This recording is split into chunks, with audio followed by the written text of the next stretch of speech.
Billede 1. Anne Frank, en dag gammel, med sin mor Edith, den 13. juni 1929. Billede 2. Margot og Anne. Billede 3. Anne og Margot. Billede 4. Nye boligområder med forskellige faciliteter som moderne skoler og legepladser. Foto fra ca. 1930. Billede 5.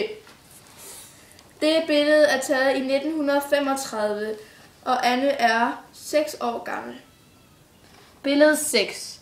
Det billede er taget i år 1936, og Anne er 7 år. Billede 7. Billedet er taget i 1940, og hun er der 11 år gammel. Billede 8. Tyske faldskærmstropper lander i Holland 10. maj 1940. Fakta. Anne blev født den 12. juni i 1929. Hun er datter af Edith Hollander og Otto Frank, og søster til Margot Frank. Anne og Margot dør i 1945 i lejren Bergen-Belsen, en måned før befrielsen af lejren. Udarbejdet af Emma Østergaard Rasmussen, Victor Næstved Nielsen og Camilla Vitrov Schmidt.